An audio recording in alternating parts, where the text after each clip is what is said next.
วัสดีพี่น้องว่าถึงกับพาพี่น้องออกมาดูดักหนูดูว่าจะหมานไหมประเดิมแรกของปีนี่จะมีต้องมีแต้มไหมหนูก็หาไม้ยากที่ปีนี่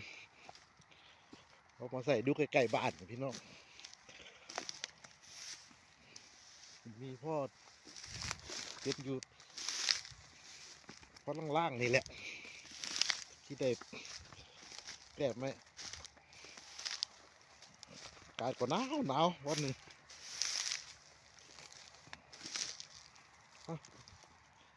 มาลุ้นกันว่าที่มีต้องมีแต้มไหมวันนี้ที่กินให้เอาไหมเริ่มแรกของปีนี่ที่งานแรกเลยพี่น้องโอ้ยเจอเลยตาเหลี่ยมมาบทองขาวนะแบบแรกที่งานแรกเลยพี่น้องโอ้ยเจอเลยตาเหลี่ยมมาบทองขาวนะแบบแรกดูมาหลายหลังเลยพี่น้องเห็นเห็นหนูทองขาวเต็มเยอะจังดังนี่ก็ไม่มีอะไรมาเขาเลย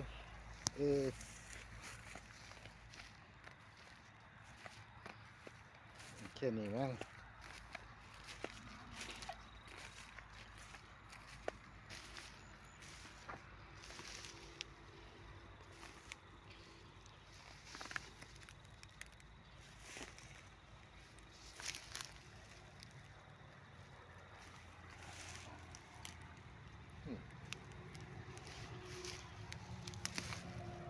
ยังอยู่คือเก่าอยู่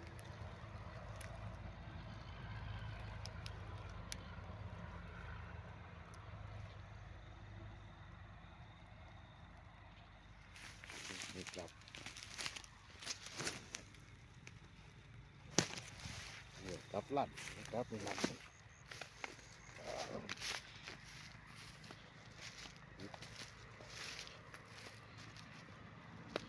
ดูว่ามันอยู่ใกล้ทางพี่น้อง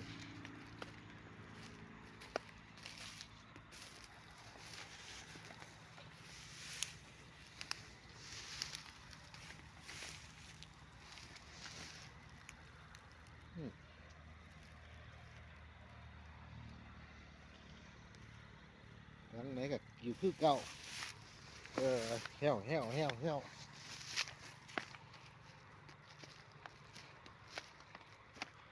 สักหางคือ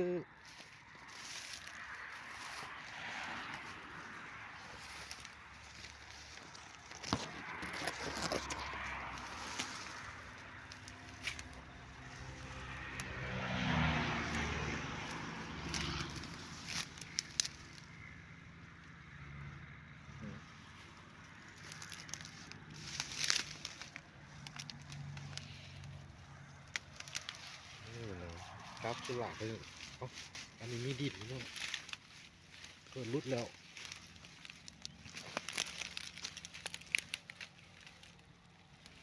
โอ้ยตัวอยู่นี่ตัวอยู่ยังขอหยาดก่อนยังไม่ทันตายนี่เนาะตัวดำๆนี่เนาะงามสวัสดีพี่น้องตอนเช้ามาฆ่าพี่น้องออกมาหายามหนูขึ้นก็ได้ไป3 เต็มหนูทองขาวไป2โอ้มันเป็นหนูปุกตัวหนึ่งข่าวหรือเป็นยังไง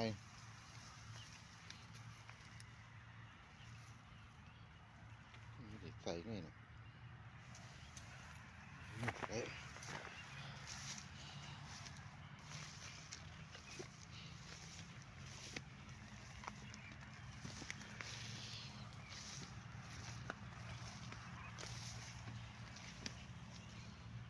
แรก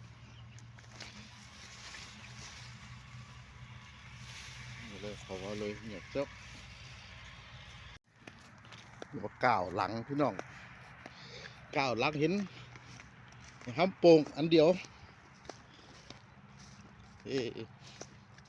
หนูไม่มีอย่างจริงพี่นี่หนูว่าขึ้นนี่หนู3 ตัวก็ทองขาว2 หนูปลุกตัวนึงเราข้าวยังเห็นตัวเดียวอยู่เลย เป็นไงขึ้นเอาข้าวนี่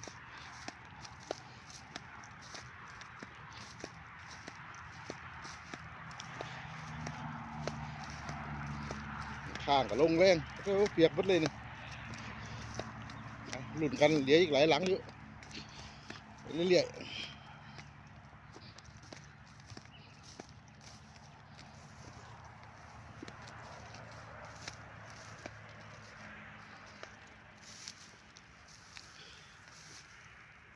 เงียบแซ่บปลาลูกๆที่นี่มันน่าเอามากินนะ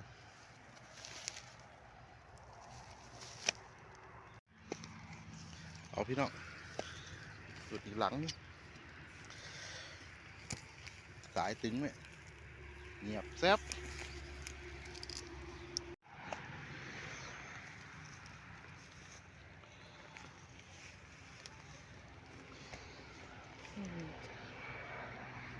เหนียวมากจริงเลยหลังในกับหลังนั่น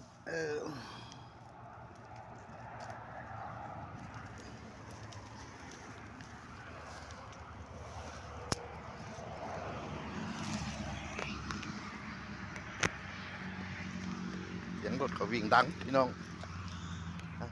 ตอนนี้ก็เหลืออยู่ประมาณ3 หลังเนี่ยจุดนี่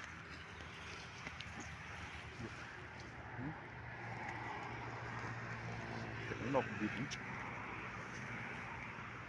ขึ้นเข้าตรงนี้คือใหญ่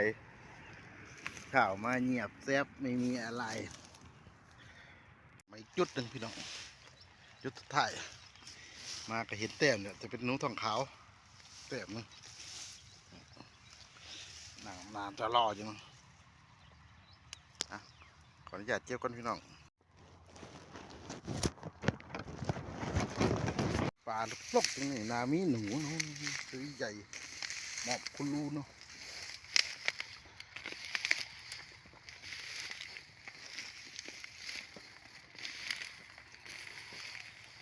ตกใจมัดหัวงูตื่นสะดุ้งตัวเองคัดนี่ก็หายโอ้นี่เตี้ยมพี่น้องติดนั่นติดขาปุกเล็กขออนุญาตจุดไม่มีความหวังตึกหมาน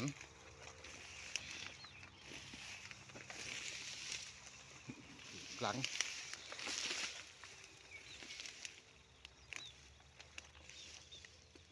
จะบอกกลับหายนะกลับหายจริงพี่น้องกลับหายอีกแล้ว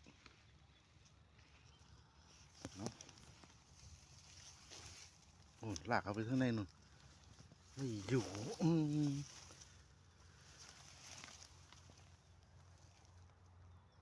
เทียตะขนแสดงว่าจุดนี่นุ่งหลายอยู่นี่สรุปก็ได้4 แต้มพี่น้องหนูทองขาว3หนูปุกเล็กตัวนึงยังเท่าไรเลยรวมเลย4 แต้มคืนนี่3เป็น7หน่อยนึงกระทะนึงนี่แหละข่าวนี้ก็จะจบคลิปไว้เช่นนี้พี่น้องถ้าชอบคลิปนี้ก็อย่าลืมกดไลค์กดแชร์กดติดตามด้วยพี่น้องข่าวนี้กล่าวคำว่าสวัสดีครับ